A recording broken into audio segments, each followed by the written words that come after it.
श्रीरामा जय रामा रघुरामा।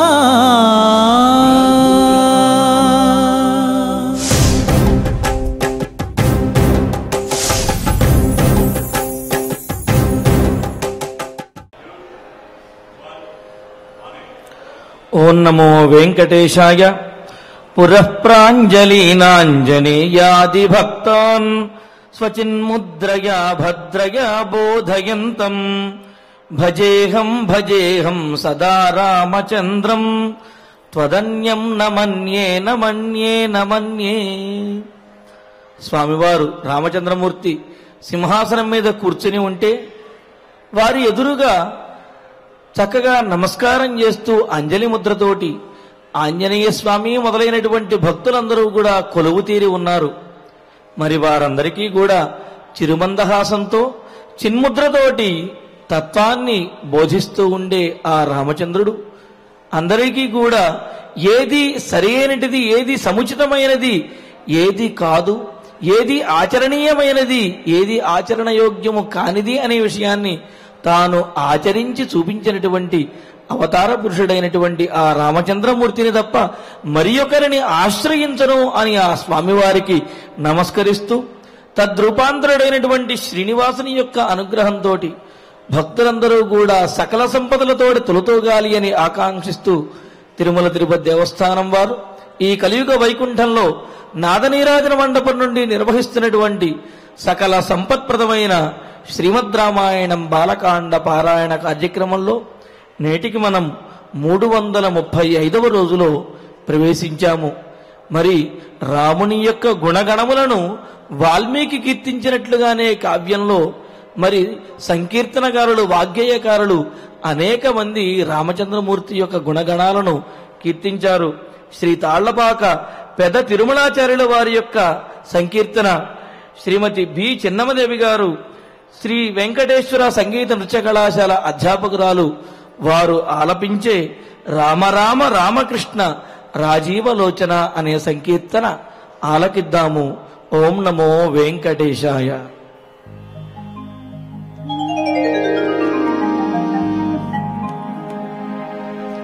రామ రామ రామ కృష్ణ రాజీవలోచన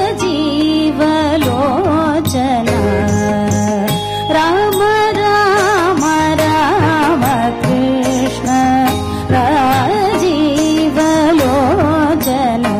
నీకు దిమువంటి పంటననే తేజమేనా శ్రీ రామ రామ రామ కృష్ణ రాజీవలోచన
చవుల మేపించ శబరి వారిధి దాటి మెప్పించ వాయుజుడ గాను వారే చవుల మేపించ శబరి వీరాన సీతనిచి మెప్పించ జనకుండగాను వీరాన సీతనిచి మెప్పించ జనకుండగాను ఏ రీతి మెప్పించు నన్నేట్లాగాదే ఓ రామ రామ రామ కృష్ణ రాజీవలోచన నీకు దిమువల్టి బట్టనే తేరమే రామ రామ రామ కృష్ణ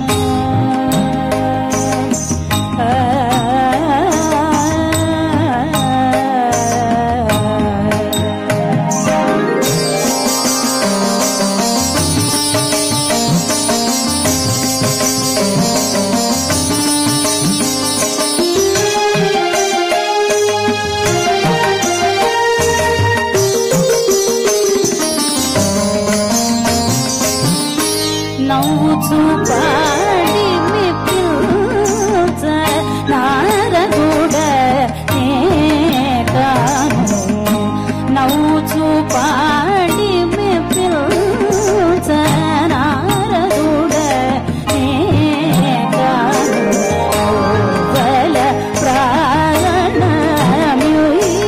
జటాయుగాను నవ్వుచు పాడి మెప్పించ నారదుడ గాను ఔవల ప్రాణమీయ జటాయుగాను యువల శ్రీ వెంకటేశ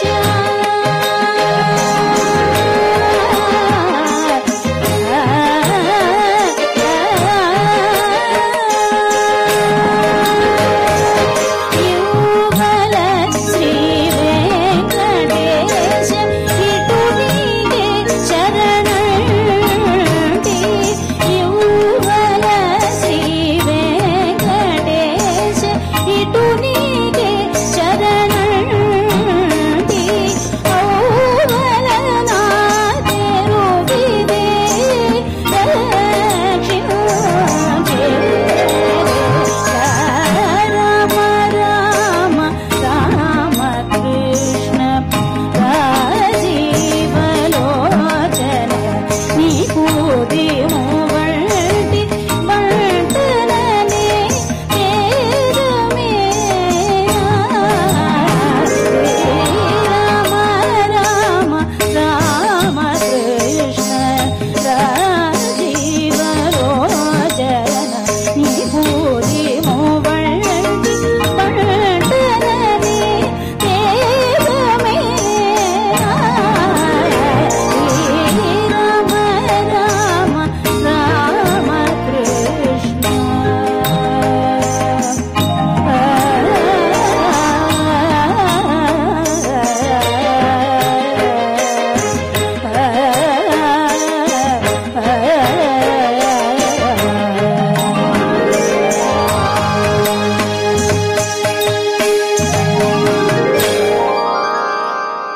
ఓ రామచంద్ర, అల్పుడనైనటువంటి నేను నిన్ను మెప్పించగలనో లేనో అంతటి తేజస్సు నా వద్ద లేదు నాయన. ఎందుకు అంటే సముద్రమును దాటి నిన్ను మెప్పించేంతటి హనుమంతుడు అంతటి వాణ్ణి కాదు. జీవితమంతా కూడా నీకోసం ఎదురు చూచినటువంటి శబరి అంతటి భక్తి కూడా లేదు.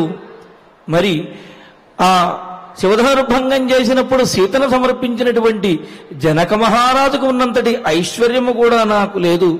మరి సామాన్యుడనైనటువంటి నేను నిన్ను ఎలా మెప్పించగలను?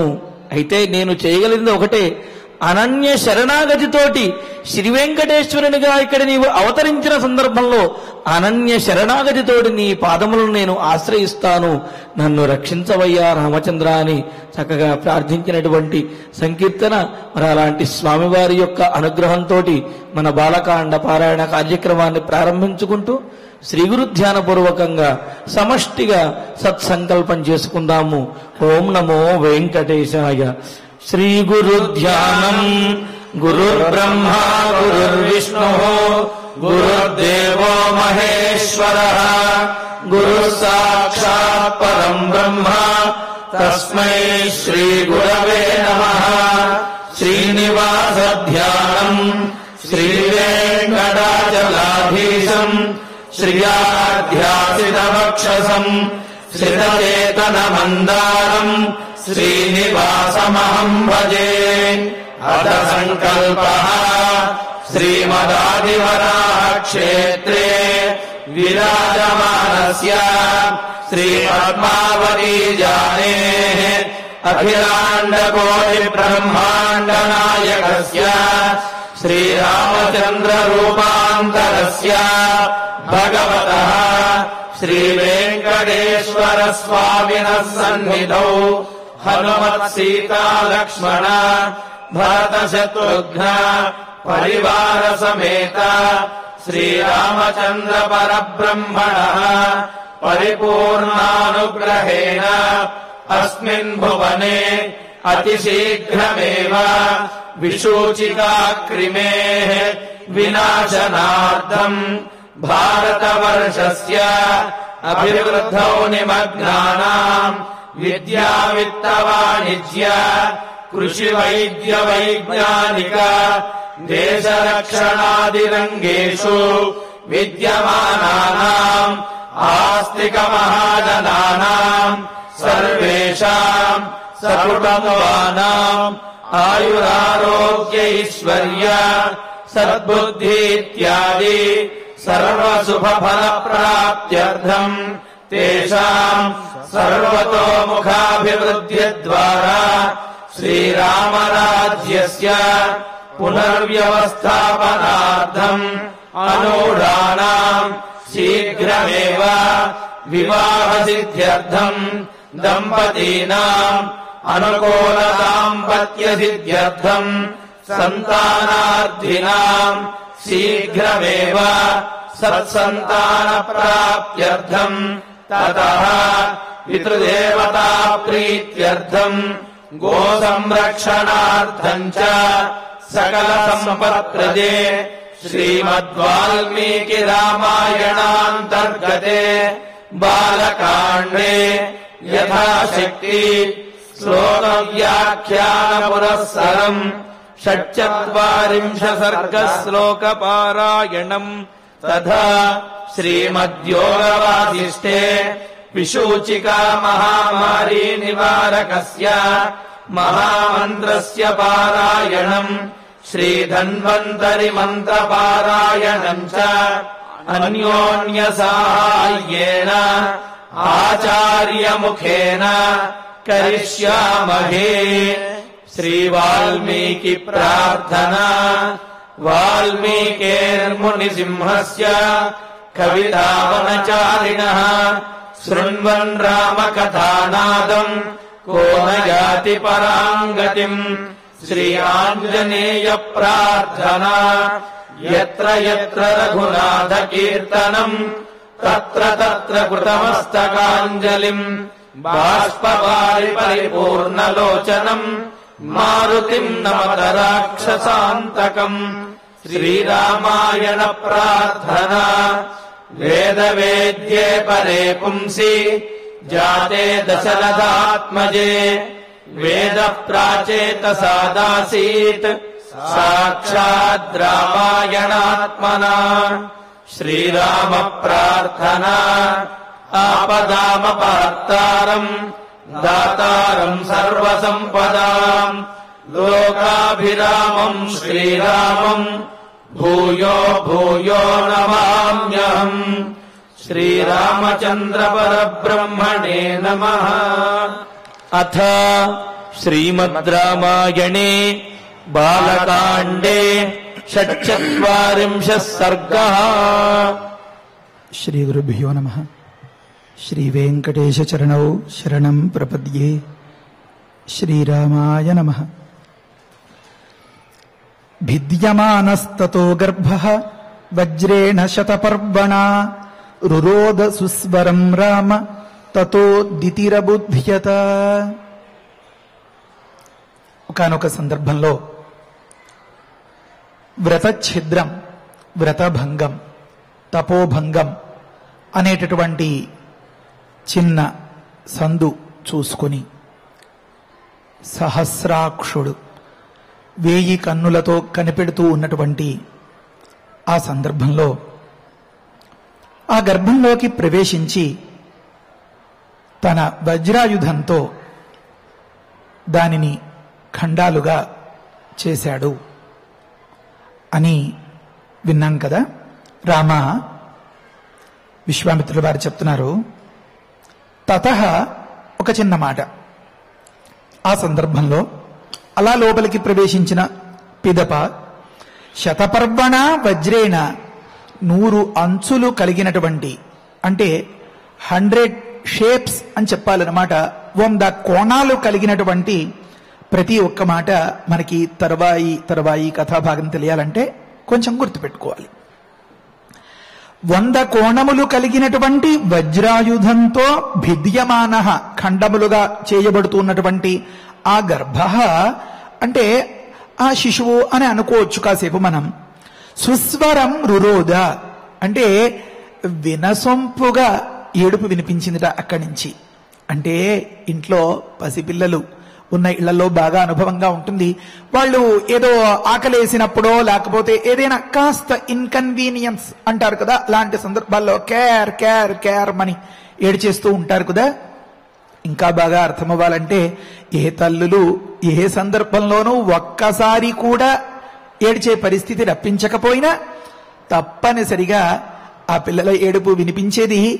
పిల్లల ఆసుపత్రుల దగ్గరికి వెడితే టీకాలు వేయించడానికి ఆ తల్లులు తలకి గుడ్డలు కట్టుకుని ఆ పొత్తిళ్లలో పిల్లల్ని పెట్టుకున్న సందర్భంలో ఆ డాక్టరమ్మ నిర్దాక్షిణ్యంగా ఆ సూది మందు గుచ్చేస్తే అప్పటిదాకా అలా ఆడుతూ ఉన్నటువంటి ఆ పసి నోళ్ళు, ఆ పసి పిల్లలు కేరమని ఏడుస్తూ ఉంటారు కదా. ఆ ఏడుపు నిజంగా చెప్పాలి అంటే ఎంత వినసొంపుగా ఉంటుంది ఆ పెద్దవాళ్ళకి. అదేమిటండి పిల్లల ఏడుపు పెద్దవాళ్ళకి వినసొంపుగా ఉండడం అంటే ఏమి అంటే, సకాలంలో వారికి ఆ టీకా వేయడమో లేకపోతే ఆ రకమైనటువంటి ఔషధ సేవ అది ఎక్కడ భవిష్యత్తులో ప్రమాదాలు ఉపద్రవాలు రాకుండా తీసుకునే జాగ్రత్త వీరికి చాలా తృప్తిని ధైర్యాన్ని ఇస్తుంది. కనుక వారిలో ఏ విధమైనటువంటి లోపాలు రాకుండా చక్కదిద్దుతుంది. కనుక మరి ఆ సందర్భంలో సమయానికి టీకా వేస్తే అది సంతోషకరమే. కనుక గమనించండి, ఇప్పుడు దేవేంద్రుడు అన్నగారు అయితే మన ఇళ్లలో కూడా మనం చూడగలుగుతాం కదా, అమ్మ ఎంత మాదిరిగా ఎత్తుకుంటుందో, నాన్న ఎంత మాదిరిగా దగ్గరికి తీసుకుని జాగ్రత్తగా పాలు పట్టిస్తాడో, వాళ్ళు కాస్త అలా ఏ స్నానాలకో దానికో వెళ్ళినప్పుడు అంతల్లాగా చేరదీసి వారిని ఆడిస్తూ వారికి పాలు పట్టిస్తూ ఉండేటటువంటి తండ్రి పాత్ర తల్లి పాత్ర పోషించేటటువంటి పెద్ద పిల్లల్ని చూస్తూ ఉంటాం కదా. ఆ సందర్భంలో ఆ గర్భం అలా రోదనం చేస్తూ ఉంటే దేవేంద్రుడికి చాలా సుస్వరంగా వినిపించిందట. అంటే భావి జ్ఞానం అన్నమాట ఇదంతా. అంటే వీరి జతలోనే చెట్టపట్టాలు వేసుకుంటూ తొక్కుడు బిళ్ళలు ఆడుకుంటూ లేకపోతే కబాడీ ఆడుకుంటూ లేకపోతే చెట్టెక్కి జామకాయలు కోసుకుంటూ అలా అలా అమ్మకి నాన్నకి తెలియకుండా ఆ పిల్లలందరూ కేరింతలతో సంతోషంతో గడిపేటటువంటి సందర్భాలు ఉంటాయి కదా లోకంలో. ఆ మాదిరిగా దేవేంద్రుడు కూడా రాబోయే కాలంలో వీరితో చెట్టాపట్టాలేసుకుని ఇంత మంచిగా సంతోషంగా గడిపే సందర్భాలన్నీ ఊహించుకున్నాడో ఏమో. సుస్వరం రురోద చాలా వినసొంపుగా ఉందట, ఏదో పాట పాడుతున్నట్లుగా ఉందట ఆ సందర్భం. అంతే ఈ చిన్నపాటి అలికిడికి దితికి మెలకు వచ్చేసింది. తతః దితి అబుధ్యత. మనం కొన్ని ప్రశ్నలు వేసుకున్నాం. దితి గర్భాన్ని ఖండాలుగా ఛేదించాడు అని ఇప్పుడు చదువుకుంటున్నాం. అసలు దితికి గర్భం ఎప్పుడు ఏర్పడింది, ఎప్పటి నుండి ఉంది గర్భం అని ఇంకా మిగతా ప్రశ్నలన్నీ మీకు గుర్తున్నాయి కదా, వాటిని రేపు చెప్పుకుందామని అనుకున్నాం కదా. వెళ్ళిన వ్యవహారం పూర్తయిపోతే అక్కడెక్కడో ఎన్ని వైభోగాలు, ఎన్ని రకాల గౌరవాలు, మర్యాదలు, ఎంత ఆదరణ ఉన్నా మన ఇల్లే మనకి వైకుంఠం కదా, మన కర్తవ్యమే మనకి ప్రధానమైనటువంటి ఉపచారం, పూజ, సేవ కదా. మీకు శ్రీమద్ రామాయణాన్ని వినిపించడం కంటే వేరొక చోట తృప్తి, సంతోషం, ఆనందం ఎలా ఉంటుంది, అందుకనే వచ్చేసానన్నమాట. నిజానికి రేపు వస్తానని చెప్పాను కదా, కనుక రేపటి రోజున మనం వాటిని వివరించుకుందాం. ఈ 4 శ్లోకాలు కూడా అయిపోతే ఈ ప్రశ్న పరిపూర్ణమవుతుంది. ప్రశ్న ఎప్పుడైతే పరిపూర్ణమైందో ఖచ్చితంగా జిజ్ఞాస ఉదయిస్తుంది. బాగా జిజ్ఞాస అంటే తెలుసుకోవాలి అని కుతూహలం కలుగుతుంది. వాల్మీకి మహర్షి అక్కడక్కడ అలా చిన్నగా ఇండికేట్ చేస్తూ ఉంటారు. దాన్ని మనం గమనించుకోగలిగితే చిక్కు ప్రశ్నలన్నీ తీరిపోతాయి, లేకపోతే అసంగతంగా ఉండిపోతుంది శ్రీమద్ రామాయణం. దితి గర్భం ఎప్పుడు దాల్చిందో వాల్మీకి మహర్షి చెప్పారా? చెప్పలా, కానీ చెప్పారు. దితి గర్భం దాల్చిందా లేదా, అసలు ఇప్పుడు గర్భవతిగా ఉందా లేదా అనే మాట ప్రకృతంలో తెలిసిపోతుంది కదా. లేకపోతే గర్భాన్ని ఖండాలుగా చేయడం ఎలా వీలవుతుంది? కాదు కదా. కనుక దితి ఇప్పటికీ గర్భిణిగా ఉంది అని అన్నమాట. ఆ దితి గర్భం ఎప్పుడు ఎలా ఏర్పడింది అనేది మన సందేహం తీరుస్తారు స్వామి. సరే, ప్రకృతంలో తథా దితి అబుధ్యత అంటే బోధ, మెలకువ వచ్చేసింది దితికి. తరువాతి మాట వచ్చేస్తే ఏం జరిగిందంటే, మారుదశ్చేతి గర్భం శక్ర అభ్యభాషత బిభేద చ మహాతేజా రుదంతమపి వాసవ. ఎలా అయితే ఆ నర్సు ఆ టీకాయో ఏదో వగైరా తీసుకొచ్చేటప్పటికే మొట్టమొదటిసారి అంటే తెలుసుకోలేకపోతారు అనుకోండి, మరి రెండోసారి, మూడోసారి, నాలుగోసారి కాస్త ఊహ తెలిసాక సూది మందు పట్టుకుని అలా వస్తూ ఉంటే వీళ్ళు ఇప్పుడే ఏడుపు లంకించుకుంటే ఆ నర్సు ఆపుతుందా? కాదు కదా, టీకా వేసే తీరాలి కదా. కనుక దేవేంద్రుడు చెప్తున్నాడు, ఏడవకు అంటున్నాడు అన్నమాట. శక్ర గర్భం, ఆ దేవేంద్రుడు ఆ గర్భస్థ శిశువుని ఉద్దేశించి రోదనం చేయవద్దు అని చెప్తున్నాడు అన్నమాట. గమనించండి, నేను ఇందాక చెప్పినటువంటి పోలిక ఎంత ఖచ్చితంగా సరిపోతుందో కదా. ఇంట్లో పెద్ద పిల్లలకి ఆ తరువాతి పుట్టిన వారి పట్ల ఎంతెంత మక్కువ, బాధ్యత ఉంటుందో ఆ తల్లుల్ని వారిని చూసిన సందర్భాల్లో వారు కూడా అంత అక్కున చేర్చుకుని ఆ పిల్లల ఆలనా పాలన చూసే సందర్భాలు చూస్తూ ఉంటే తల్లిదండ్రులకి ఎంత ఆనందంగా ఉంటుంది. దేవేంద్రుడు తన సోదరుల విషయంలో అంతటి అభిమానాన్ని, అంతటి భ్రాతృప్రేమను చూపిస్తూ నాయనా ఏడవకమ్మా అని చెప్తున్నాడు అన్నమాట. ఎలాగైతే టీకా వేసేటటువంటి డాక్టర్ అమ్మ కాస్త అలా నాకు చేత కాదు ఊరుకోబెట్టడాలు వగైరాలు ఆ మాదిరిగా నోటితో ఏదో ధ్వని చేస్తూనే ఆ టీకా వేసేసినట్లుగా దేవేంద్రుడు మారుదహ అని చెప్తున్నట్ట. అంటే రోదనం చేయకమ్మా అని చెప్పనమాట. గమనించండి, అంటే నేను చెప్పిందంతా నాకు అనిపించేసిందా, నాకు తృప్తి కోసమా, నాకు సంతోషం కోసమా, నేనే ఏదో నాలో నేను ఆనందం పడిపోతున్నానా ఇది చదువుకుంటూ అని అనుకోవద్దు. ఒక్కసారి ఆగి మనస్సుతో ఆలోచించి అర్థం చేసుకుంటే బోల్డ్ విషయాలు తెలుస్తాయి. వాల్మీకి మహర్షి ఒక్కొక్క అక్షరం ఒక్కొక్క బీజాక్షరం, ఒక్కొక్క అక్షరం గాయత్రీ మంత్ర సారం, ఒక్కొక్క అక్షరం మన పాపాలన్నింటినీ కడిగేసేది, ఒక్కొక్క అక్షరం శ్రీరామచంద్రమూర్తి యొక్క పరిపూర్ణ అనుగ్రహాన్ని ఇచ్చేది. ఏకైకమక్షరం పుంసాం అనే మాటల్లో ఇదే కదా తెలుస్తోంది. ఆ సందర్భంలో అంటే వాల్మీకి మహర్షి గురుగారి యొక్క ఆలోచన సరళి ఆ రకంగా ఉండగా కొన్ని అక్షరాల్ని ప్రయోగించారు అంటే, అందున రిపీటెడ్ గా ఆవృత్తి చేసి ప్రయోగించారు అంటే అందులో బోల్డ్ అంతరార్థం ఉంటుందన్నమాట. ఒక మాట ఏడ్చేవాళ్ళని ఊరుకోపెట్టాలి, లేకపోతే ఏడ్చేవాళ్ల ఏడుపు భరించలేని స్థితిలో పెద్దవాళ్ళు ఏమంటారు, వేదవేడుపులు ఏడవకండి అనేస్తారంతే. అలా కాకుండా తల్లి పిల్లల్ని ఎలా ఊరుకోపెడుతుంది, నాయనా ఏడవకమ్మా అని చెప్తూ ఉంటుంది. మరి ఒకటి కంటే ఎక్కువ సార్లు చెప్పడంలో ఉద్దేశమేమి అంటే అది ఆదరం, అది ఆత్రుత, అది లోపల నుంచి పొంగుకొచ్చేటటువంటి ఒకానొక మమకారం, ఒకానొక మమత, ఒకానొక అనురాగం అన్నమాట. ఆ దేవేంద్రుడు ఒక్క క్షణం కొద్దిగా అని ఆ డాక్టర్ అమ్మ చెప్తున్నట్లుగా నాయన ఏడవకమ్మా అని చెప్తూనే శక్ర గర్భం మారుద మారుద ఇది అభ్యభాషత. ఇలా సంభాషణ చేస్తున్నట్ట. సంభాషణ చేస్తూనే మహాతేజా వాసవ, గొప్ప సామర్థ్యం కలిగినటువంటి ఆ వాసవుడు దేవేంద్రుడు రుదంతమపి బిభేదచ, అలా ఏడుస్తూ ఉన్నా ఆగకుండా ఆ ఖండాలుగా విభాగం చేసేసేడట. దీనిలో చాలా అంతరార్థాలు ఏమనంటే,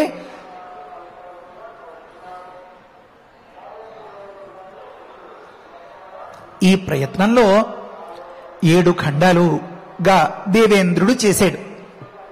విచిత్రం ఏమంటే అవి 49 ఖండాలుగా అయినట్లుగా తెలుస్తుంది. ఒక్కొక్కటి 7 7 అన్నమాట.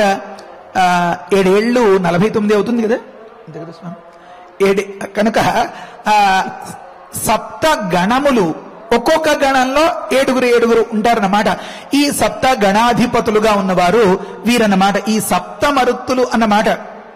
వేదంలో చాలా చోట్ల వీటి ప్రస్తావన వస్తుంది. భగవంతుడి దయ వల్ల 1-2-3 సందర్భాల్లో మనం చెప్పుకోగలుగుతాం. అయినా తర్వాతి సర్గంలో కూడా స్పష్టం అయిపోతుంది ఈ విషయాలన్నీ. ఈ విషయమంతా ప్రకృతంలో వాల్మీకి మహర్షి చెప్తున్నారు.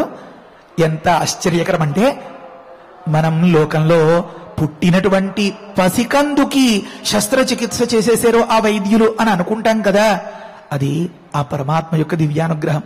వారి చేతులు ఆ ధన్వంతరి హస్తాలన్నమాట. ఎందుకనే వేరే రకంగా చెప్పినా తరచూ అందరూ అనుకునే మాట వైద్యో నారాయణో హరిహి అనే మాట.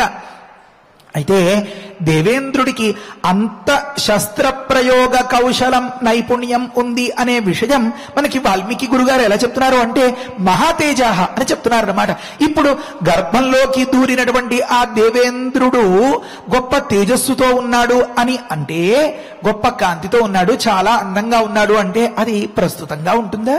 అది సంగతంగా ఉంటుందా? అసందర్భంగా అసమంజసంగా ఉంటుంది కదా. మరి ఇక్కడ గొప్ప తేజోవంతుడుగా ఉన్నాడు అంటే దేవేంద్రుడు కళకళకళ్ళ ఆడిపోతున్నాడు అని కాదు. మరేమి అంటే ఇక్కడ తేజస్సు అన్నదానికి కాంతి అని కాకుండా సామర్థ్యం, నైపుణ్యం, కౌశలం, ప్రభావం, సత్తా అని అర్థం చెప్పాలన్నమాట. కనుక ఒక పక్క ఈ మారుదహ నైనా ఏడవకు అని చెప్తున్నాడు. అంటే లోపల ఎక్కడో ఈ మమత, అనురాగం అనేది కనిపిస్తోంది. ఆ పిల్లవాడు ఏడిస్తే తట్టుకోలేకపోతున్నాడు. ఏడిస్తే తట్టుకోలేని స్థితిలో అంతటి నిక్కచ్చిగా 100 కోణములు కలిగినటువంటి 100 అంచులు కలిగినటువంటి ఆ వజ్రాయుధాన్ని, కత్తిని ప్రయోగించగలుగుతాడా అంటే నిజంగా గమనించండి, మన వైద్యులు ఉపయోగించేటటువంటి శస్త్రానికి ఆ శస్త్రచికిత్స చేసేటప్పుడు ఒకటే అంచు ఉండొచ్చు, దీనికి 100 అంచులు అన్నమాట. ఇది కూడా ఒక అద్భుతమైనటువంటి మాట.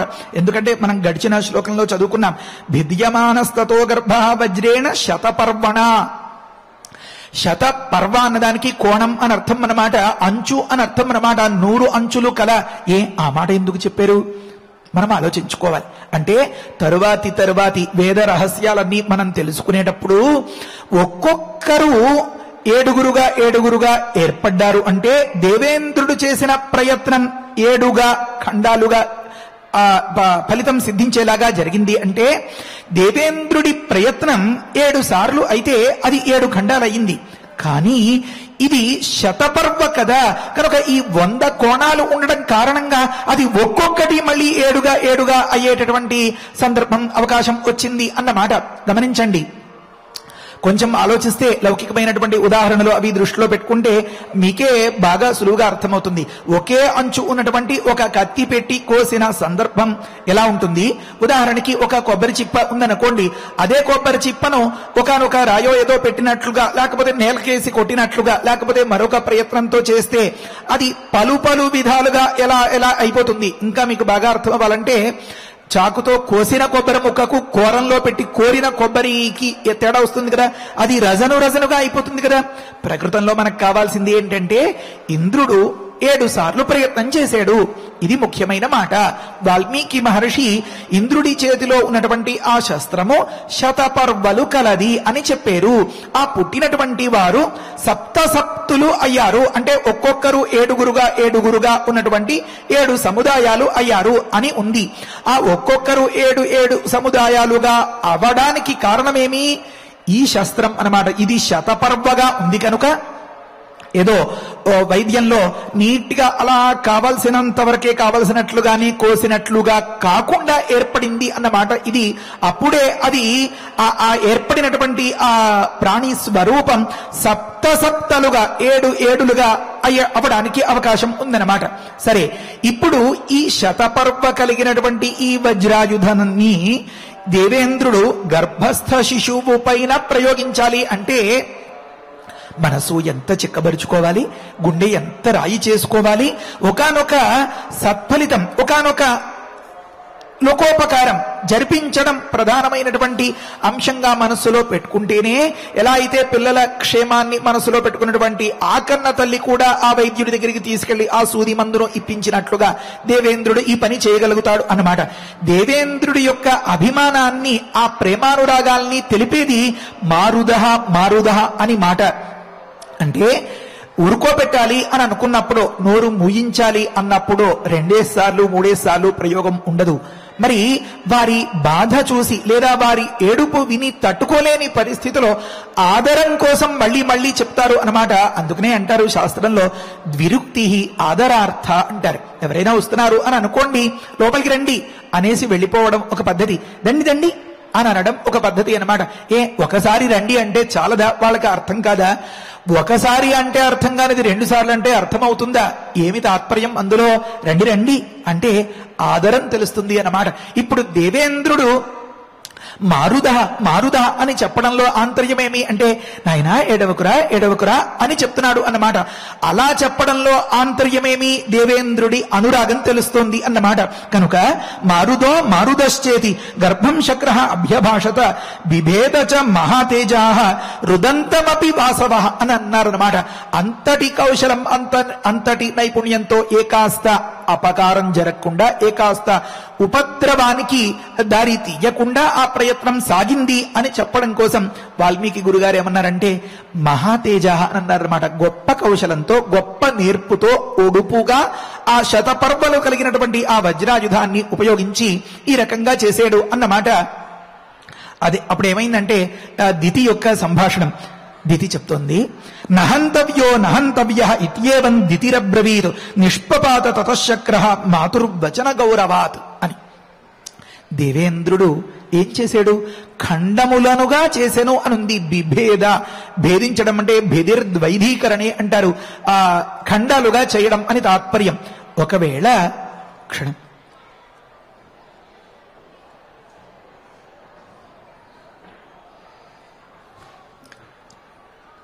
దేవేంద్రుడు పగ తీర్చుకోవాలి, లేకపోతే వీడి అడ్డు తొలగించుకోవాలి అనేటటువంటి దురుద్దేశంతోటే కనుక ఉన్నట్లయితే అంత ఒంటరిగా చిక్కినటువంటి ఆ ఇంకా ప్రసవానికి సిద్ధపడనటువంటి ఆ పసికందు విషయంలో ప్రాణాలు తీసేయడం అనేది పెద్ద ప్రయత్నమా దేవేంద్రుడంతటి వాడికి? అప్పుడు మహాతేజ అని చెప్పక్కర్లా దేవేంద్రుడి గురించి. ఒకానొక కిరాతకుడు, ఒకానొక కర్కోటకుడు, ఒకానొక దుండకుడు, ఒకానొక దుర్మార్గుడు అని మనకి చెప్పకనే అర్థమైపోతుంది.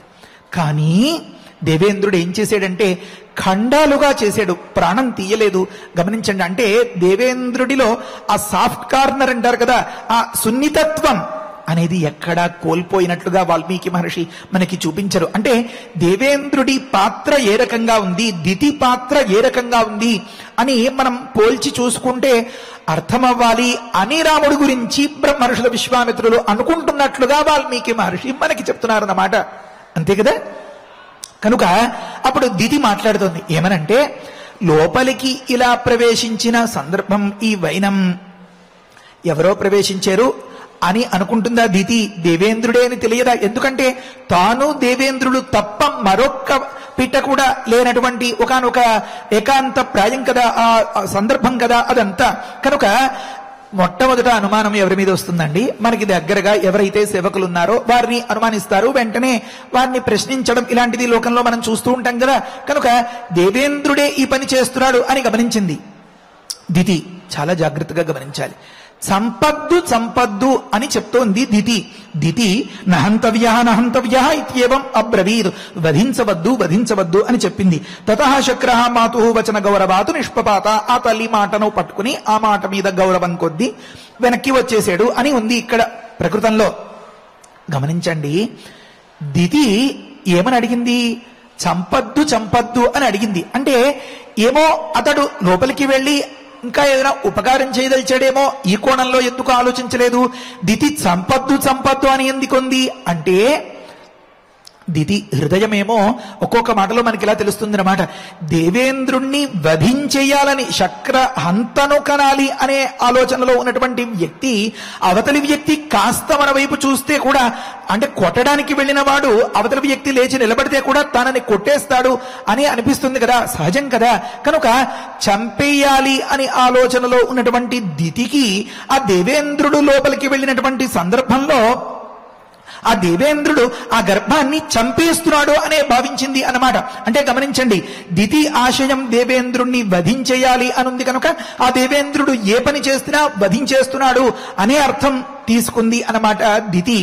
అంటే అప్పటికింకా ప్రసవం కాలేదు. ఈ లోపల ఒకానొక అలజడి కలుగుతోంది గర్భంలో, అంతవరకు మనం గమనించగలుగుతాం దితి యొక్క ఫీలింగ్స్, అనుభూతి, ఆలోచన.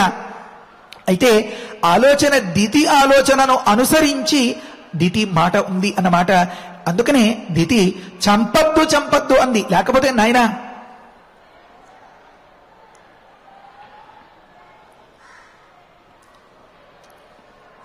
నాయనా ఎక్కడున్నాం మనం? దితి వధించద్దు వధించద్దు అంటోంది అన్నమాట. అంటే ఎవరి ఆలోచన, ఎవరి దృక్పథం ఏ రకంగా ఉంటే అవతలి వారు ఆ రకమైనటువంటి హాని చేస్తారు అని అనిపిస్తుంది. వాల్మీకి మహర్షి ఒక చిన్న అంశాన్ని సూచిస్తున్నారు అన్నమాట. దితి నహంతవ్య నహంతవ్య ఇత్యేవం అబ్రవీత్. అటుపిమ్మట ఆ దేవేంద్రుడు మాతుహు వచన గౌరవాతు నిష్పపాత, వెనక్కి వచ్చేసాడు అన్నారు. తర్వాతి మాట ప్రాంజలిర్వజ్రసహిత దితిం శక్ర అభ్యభాషత అశుచిర్దేవి సుప్తాసి పాదయో కృతమూర్ధజ. చెప్తున్నాడు, ఆ వజ్రాయుధాన్ని దగ్గర పెట్టుకుని బయటికి వచ్చి అంజలి ఘటించి తల్లి దగ్గర వినయంగా నిలబడి ఇలా మాట్లాడుతున్నాడు దేవేంద్రుడు. వజ్రాయుధంతో సహితుడై శక్రుడు ప్రాంజలి అంజలి ఘటించి దోసిలి పట్టి నమస్కార ముద్రతో దితిని గూర్చి ఈ రకంగా పలుకుతున్నాడు. దేవి తల్లి, అశుచి నువ్వు అపవిత్రురాలువై పాదయో కృతమూర్ధజ, నీ శిరోజములు పాదములకు తగిలేలాగా నువ్వు నిద్రిస్తూ ఉన్నావు కనుక ఇది చాలా అపవిత్రమైనటువంటి అంశం. నీ శుచిత్వం పోయింది కనుక నేను ఈ రకంగా ప్రవర్తించాను. తదంతరం అహం లబ్ధ్వా శక్రహంతారం ఆహవే అభిదం సప్తధా దేవి తన్మేత్వం క్షంతుమర్హసి అని చెప్తారన్నమాట. కనుక తత్ ఆ కారణం వల్ల అహం నేను అంతరం లబ్ధ్వా ఈ మాదిరి వ్యవధానాన్ని, ఈ గ్యాప్ ని గమనించి ఆహవే శక్రహంతారం యుద్ధంలో శక్రుణ్ణి వధించేటటువంటి వాడిని సప్తధ అభిదం అని అన్నారన్నమాట. 7గా చీల్చాను అని చెప్పడం తాత్పర్యం. కనుక దేవిత్వం మే తత్ క్షంతుమర్హసి, అమ్మా నువ్వు నన్ను క్షమించు నేను చేసినటువంటి ఆ కృత్యాన్ని అని అన్నాడు. గమనించండి, దేవేంద్రుడికి ఈ విషయం అంతా తెలుసా తెలియదా? దితి దేవేంద్రుడితోటి 990 సంవత్సరాలు గడిచిన సందర్భంలో నాయన నీకు ఒక గొప్ప సోదరుడు పుట్టబోతాడు, అతడితో కలిసి ముల్లోకాల్ని జయించుకుని హాయిగా సంతోషంగా ఎంజాయ్ చేద్దుగాని అని చెప్పింది. అంతే తప్ప నిన్ను యుద్ధంలో చంపేసేలాంటి వాణ్ణి కంటున్నాను అని అందా మాట అనలేదు. అలా అనకపోయినా దితితో దేవేంద్రుడు ఏం మాట్లాడుతున్నాడు ఇక్కడ? యుద్ధంలో శక్రుణ్ణి వధించేటటువంటి వాడిని 7గా చీల్చాను అని చెప్తున్నాడు. అంటే ఏమి? ఈ తాత్పర్యం, ఈ వృత్తాంతం దేవేంద్రుడికి తెలుసు అనే కదా అర్థమైపోతోంది. ఇప్పుడు ఈ మాట దితి చెప్పకుండా దాచిపెడితే అది కపటమే కదా. ఆ కపటం పరిపూర్ణంగా దేవేంద్రుడికి అర్థమైపోయింది కదా. కనుకనే దితి కూడా తర్వాతి మాటల్లో చెప్తుంది. మరి ఈ రోజు కొంచెం పెద్దరాళే ఆపాల్సి ఉంది, తరువాయి కార్యక్రమం, వ్యవహారాలు వగైరాలు వాటి కోసం. అందుకని ఒక 2-3 మాటల్లో మనం దీన్ని ముగించేసుకుందాం. ఏమనంటే తదహం అంతరం లబ్ధ్వా ఆహవే శక్రహంతారం అని చెప్పేటటువంటి ఆ సందర్భంలో అమ్మ ఎందుకు వచ్చిన దాపరికం ఇది? ఇది ఏదో సామెత చెప్పినట్లుగా అమ్మ పుట్టింటి కబుర్లు మేనమామకు ఎరుక ఉండదా అన్నట్లుగా చెప్తారు కదా, మేనమామ ఎరుగుడా అంటుంటారు కదా. అన్నట్లుగా నీ వృత్తాంతం నాకు తెలియదా? అంటే ఒకానొక కపటపు ధోరణి, ఒకానొక వంచన అనేది, ఒకానొక ద్రోహబుద్ధి అనేది దాస్తే దాగుతుందా, దాగదు కదా. ఇలాంటి సందర్భాలు అన్నింటినీ ఆ దేవేంద్రుడు ఆ బాధ్యతాయుతమైనటువంటి ఆ కాలంలో, ఆ పదవీ కాలంలో ఎన్నింటినీ చూసేసి ఉంటాడు. ఒకానొక సందర్భంలో దేవేంద్రుడి ద్వారా ఆ యుద్ధంలో ఈ రాక్షసులంతా హతులైపోతే అతడికి వెనుక ఉన్నటువంటి ఆ శ్రీమన్నారాయణ్ణి ఆశ్రయించి తాము కూడా అంతటి ఉచ్చస్థితికి ఎదగాలి అనే ఆలోచన విడిచిపెట్టేసి దేవేంద్రుణ్ణి చంపేసి తనకు పుత్రశోకం కలిగిందని తన సవతికి కూడా పుత్రశోకాన్ని కలిగించాలి అనేటటువంటి ఆలోచనతో బయలుదేరినటువంటి ఆ దితి ఆ కన్న పిల్లవాణ్ణి దేవేంద్రుడికి జతగా, దేవేంద్రుడికి సహకారిగా, దేవేంద్రుడికి జయాన్ని తెచ్చిపెట్టేదిగా చేస్తుందా? ఈ మాత్రం కామన్ సెన్స్ అంటారు కదా, సామాన్యమైనటువంటి పరిజ్ఞానం లేకుండా ఉంటే దేవేంద్రుడు ఎలా అవుతాడు? దేవతలంతా కూడా అతడి కనుసన్నల్లో, అతడి చెప్పు చేతుల్లో ఎలా ఉండగలుగుతారు, ప్రవర్తించగలుగుతారు? కనుక ఈ అంశం అంతా ఇంకొంచెం స్పష్టం చేయవలసి ఉంది. ఇది సమయానుసారంగా ఈరోజు ఇక్కడ ముగించేస్తాను. రేపటి ప్రవచనంలో మనం వివరించుకుందాం. ఏమనంటే, నాకు చాలా సంతోషమైనటువంటి అంశం, దితిని పిన్నమ్మ అంటాడా పెద్దమ్మ అంటాడా దేవేంద్రుడు? ఒక మాట, దానికి గొప్ప సమాధానం. మళ్ళీ దితికి గర్భం ఎప్పుడు కలిగింది అన్నదానికి లోపల అంతరంగంలో ఏదో చిన్న ఆలోచన కొట్టాడుతోంది. కానీ ఆ స్వామి దయ వల్ల ఖచ్చితమైనటువంటి ప్రమాణం దొరికింది. మీ అందరికీ కూడా ధైర్యంగా నేను దాన్ని నివేదించగలిగేలాగా మరికొన్ని అంశాలు మీ ముందు నివేదించాల్సినవి ఉన్నాయి. దితికి గర్భం ఎప్పుడు ఏర్పడింది, మరి మిగతా ప్రశ్నలన్నీ మీకు గుర్తుండే ఉంటాయి కదా. కశ్యపులు దితిని విడిచిపెట్టి ఎందుకు వెళ్ళిపోయారు? దితి కేవలం ఇలాంటి కొడుకును మాత్రమే నాకు అనుగ్రహించు అంటే, ఇలాంటి కొడుకును అనుగ్రహించు అని మాత్రమే అడిగి ఆ కశ్యపుడితో వెళ్లకుండా కశ్యపుడు వెళ్ళిపోతే కూడా ఎందుకు ఊరుకుండిపోయింది? ఇలాంటి పలు రకాల కుతూహలాలకి జవాబు స్వామి చెప్పిస్తాడు. పరమ ముఖ్యమైనటువంటి మాట, ఒక్కొక్కరి ఆలోచన ఎలా ఉంటుంది? మనం వేసుకున్నటువంటి గులాబీ మొక్కే అయినా మనకి ఎప్పుడైనా గుచ్చుకుంటే ఆ కొమ్మను విరిచేస్తామా? మనం కాస్త తప్పుకుని పెడతామా?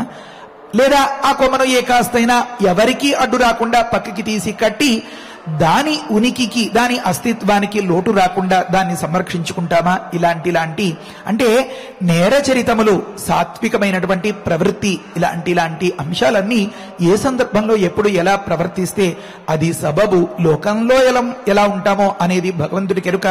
మన ఖచ్చితమైన సంకల్పం ఒకటి ఉంది కదా, మన ఇంట మనం ఎలా ప్రవర్తించాలి, ఏ సందర్భాల్లో మనకి దితి రైటా, దేవేంద్రుడి రైటా అనే అంశాల్ని రాబోయే వాటిల్లో మనం వివరించుకుందాం. హరయే నమః. స్వస్తి. ఆచార్యులు వారు చెప్పినటువంటి భావాలన్నీ కూడా మనస్సులో మననం చేసుకుంటూ శ్లోకాలను పారాయణం చేసుకుందాము. భిద్యమానః తతో గర్భః వజ్రేణ శతపర్వణ రురోద సుస్వరం రామ తతో దితిః అబుధ్యత మారుదః మారుదశ్చేతి గర్భం శక్రః అభ్యభాషత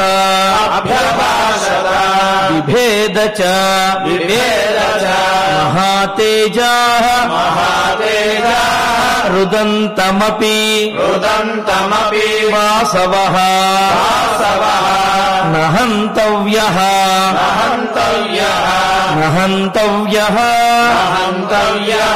ఇత్యేవం దితిరబ్రవీత్ నిష్పపాత తతః శక్రః మాతుః వచన గౌరవాత్ ప్రాంజలిః వజ్రసహితః దితిం శక్రః అభ్యభాషత అశుచిర్దేవి సుప్తాసి పాదయోః కృతమూర్ధజా తదంతరం అహం లబ్ధ్వా చక్రహంతారం ఆహవే అభిదం సప్తధా దేవి తన్మే త్వం క్షంతుమర్హసి ఇత్యార్షే శ్రీమద్ రామాయణే బాలకాండే షట్చత్వారింశః సర్గః. రసరమ్యమైనటువంటి రామాయణ ప్రవచనంలో దితి యొక్క తపోభంగమైనది ఆ అవకాశాన్ని చూసినటువంటి ఇంద్రుడు గర్భంలోకి ప్రవేశించి మరి ఆ గర్భాన్ని 7గా చీల్చాడు. 49 ముక్కలుగా, అంటే ఆ ముక్కలు మళ్ళీ 7 భాగాలుగా మరలా అవి యోజన చేస్తారు. మరి ఆ విధంగా 7 భాగాలుగా ఆ గర్భాన్ని చీల్చాడు. అయితే ఆ సందర్భంలో కూడా ఈ ఇంద్రుడిలో ఉత్సాహం, అంటే తేజస్సు, ఉత్సాహం అనేది తాను చేయదలిచినటువంటి కార్యాన్ని నిర్వర్తించాలి అనే ఉత్సాహము, మరి తాను చేస్తున్నది అంటే ఆ శిశువుని చీల్చుతున్నాను అనే ఒక రకమైనటువంటి దయ, అంటే చీల్చవచ్చునా లేదా అని ఒక సందేహము, మరి ఈ కార్యాన్ని తప్పనిసరిగా చెయ్యాలి అనే ఉత్సాహము, ఈ రెండింటితోటి కూడా శిశువుని ఓదార్చుతూనే ఆయన ఆ శిశువుని 7 భాగాలుగా చేశారు. ప్రాణము తీయలేదు అనే విషయం కూడా మనం ఇక్కడ తెలుసుకోవాలి.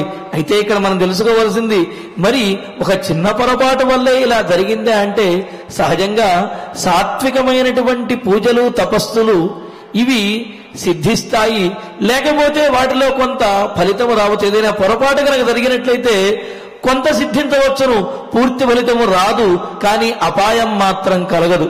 కానీ ఇతరులను ఇబ్బంది పెట్టాలి అనే భావనతోటి తామసమైనటువంటి తపస్సులు మాత్రము ఏదైనా చిన్న పొరపాటు జరిగినప్పటికీ కూడా అవి అపాయాన్ని చేకూర్చుతాయి, పూర్తిగా నిష్ఫలమైపోతాయి అనే విషయం మనకు దీని ద్వారా తెలుస్తోంది. మరి అటువంటి భావాలంటనీ కూడా తెలుసుకుంటూ శ్లోకాలను పారాయణ చేసుకున్నాము. ఇక ఇప్పుడు ఫలశ్రుతి నుండి మంగళాంతం వరకు మనందరము కలిసి పారాయణ చేసి ఈ కార్యక్రమాన్ని సుసంపన్నం చేసుకుందాము. ఫలశ్రుతి కుటుంబ వృద్ధిం ధనధాన్య వృద్ధిం శ్రియశ్చ ముఖ్యా సుఖముత్తమంచ శ్రుత్వా శుభం కావ్యమిదం మహార్థం ప్రాప్నోతి సర్వాం భువి చార్థ సిద్ధిం. శ్రీరామచంద్ర పరబ్రహ్మణే నమః. అథ శ్రీమద్యోగవాసిష్ఠే ఉత్పత్తి ప్రకరణే 69తమః సర్గః. శ్రీవశిష్ఠ ఉవాచ అథ వర్షసహస్రేణ తాం పితామహాయయౌ దారుణం హి తపస్సిద్ధ్యై విషాగ్నిరపి శీతలః మనసైవ ప్రణమ్యైనం సా తథైవ స్థితా సతి కోవరః క్షుచ్ఛమాయాలం ఇది చింతాన్వితా భవతు. ఆస్మృతం ప్రార్థయిష్యేహం వరమేకమిమం విభుం అనాయసీ చాయసీ చ శ్యామహం జీవసూచిక. అస్యోక్త్యాద్వివిధా శూచిః భూత్వా లక్ష్యా విశామ్యహం ప్రాణినాం సహ సర్వేషాం హృదయం సురభిర్యథా యథాభిమతమేతేన గ్రసేయం సకలం జగత్ క్రమేణ క్షుద్వినాశాయ క్షుద్వినాశః పరం సుఖం ఇతి సంచింతయంతీంతాం ఉవాచ కమలాలయః. అన్యా దృశ్యాస్తథా దృష్ట్వా స్తనితాభ్రరవోపమం బ్రహ్మోవాచ పుత్రికర్కటికే రక్షః కులశైలాభ్రమాలికే ఉత్తిష్ఠత్వం తు దుష్టోస్మి గృహాణాభిమతం వరం. కర్కట్యువాచ భగవన్ భూతభవ్యేశ శ్యామహం జీవసూచిక అనాయసీ చాయసీ చ విధేర్పయసి చేద్వరం. శ్రీవశిష్ఠ ఉవాచ ఏవమస్విదితా ముక్త్వా పునరాహ పితామహః సూచికాసోపసర్గాత్వం భవిష్యసి విశూచిక. సూక్ష్మయా మాయయా సర్వలోకహింసాం కరిష్యసి దుర్భోజనా దురారంభా మూర్ఖా దుస్థితయశ్చ ఏ దుర్దేశవాసినో దుష్టాః తేషాం హింసాం కరిష్యసి ప్రవిశ్యా హృదయం ప్రాణైః పద్మప్లీహాదిబాధనాత్ వాతలేఖాత్మికా వ్యాధిః భవిష్యసి విశూచికా సగుణం విగుణం చైవ జనమాసాదయిష్యసి గుణాన్విత చికిత్సార్థం మంత్రోయంతుమయోచ్యతే బ్రహ్మోవాచ హిమాద్రేరుత్తరే పార్శ్వే కర్కటీ నామ రాక్షసి విశూచికాభిధానాస నామ్నాప్యన్యాయబాధికా తస్యాః మంత్రః ఓం హ్రీం హ్రాం హ్రీం రాం విష్ణుశక్తయే నమః ఓం హ్రీం హ్రాం హ్రీం రాం విష్ణుశక్తయే నమః ఓం హ్రీం హ్రాం హ్రీం రాం విష్ణుశక్తయే నమః ఓం నమో భగవతి విష్ణుశక్తిమేనాం ఓం హర హర నయ నయ పచ పచ మధ మధ ఉత్సాదయ ఉత్సాదయ దూరే కురు స్వాహా హిమవంతం గచ్చ జీవ సహ సహ సహ చంద్రమండలగతోసి స్వాహా ఓం నమో భగవతి విష్ణుశక్తిమేనాం ఓం హర హర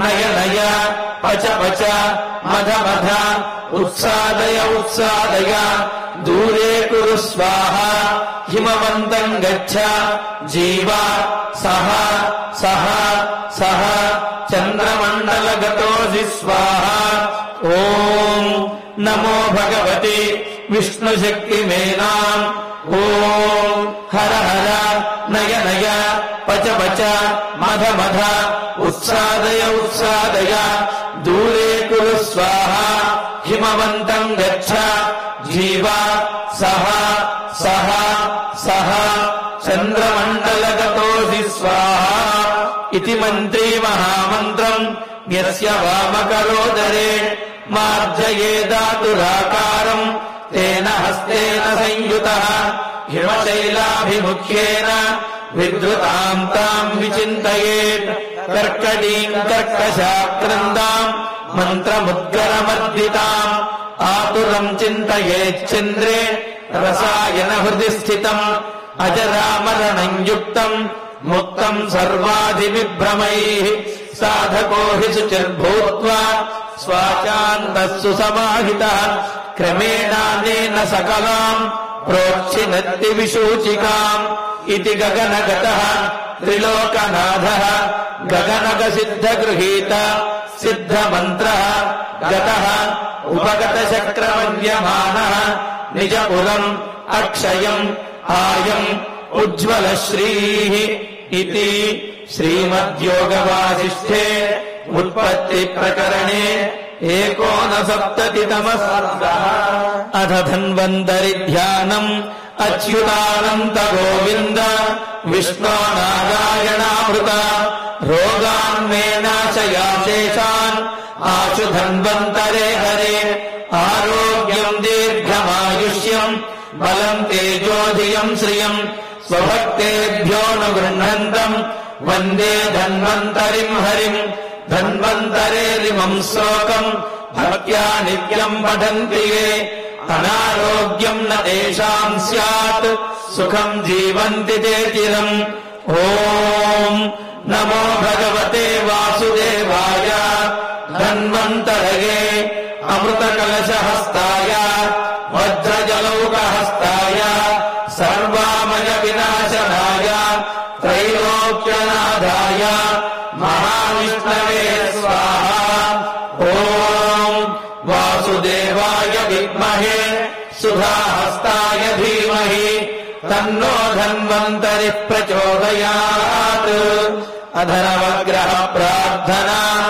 ఆరోగ్యం పద్మబంధుర్వితరతు నితరాం సంపదం సీతరశ్మి భూలాభం భూమిపుత్ర సకల గుణయుతాం వాగ్విభూతం చ సౌమ్య సౌభాగ్యం దేవమంత్రి రిపుభయశమనం భార్గవ శౌర్యమార్గి దీర్ఘాయు సైన్యకేయ విపులతరయచ కేతు ఆచంద్రతారం అరిష్టాని ప్రణశ్యంతు దురితాని భయాని చ శాంతిరస్తు శుభం మేస్తు గ్రహా కుర్వంతు మంగళం అథ క్షమా ప్రార్థనా యదక్షరపదభ్రష్టం మాత్రాహీనం చ యద్భవేత్ తత్సర్వం క్షమ్యతాం దేవ నారాయణ నమోస్తుతే అథ భగవత్సమర్పణం కాయేన వాచా మనసేంద్రియైర్వా రుధ్యాత్మనా వా ప్రకృతే స్వభావాత్ కరోమి యద్యత్ సకలం పరస్మై నారాయణాయేతి సమర్పయామి అథ మంగళం శ్రియకాంతాయ కళ్యాణ నిధయే నిధయేర్థినాం శ్రీవేంకటనివాసాయ శ్రీనివాసాయ మంగళం. ఓం నమో వెంకటేశాయ.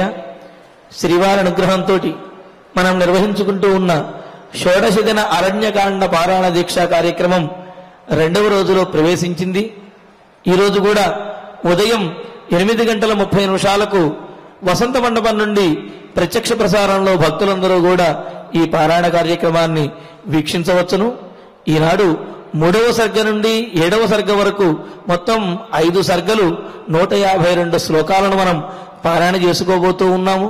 కావున భక్తులందరూ కూడా సంసిద్ధంగా ఉండి 8:30 ప్రారంభమయ్యే ఈ అరణ్యకాండ పారాయణ దీక్షా కార్యక్రమంలో పాల్గొని స్వామివారి యొక్క అనుగ్రహానికి పాత్రులు కావలసిందిగా తెలియజేస్తున్నాము. ఓం నమో వెంకటేశాయ.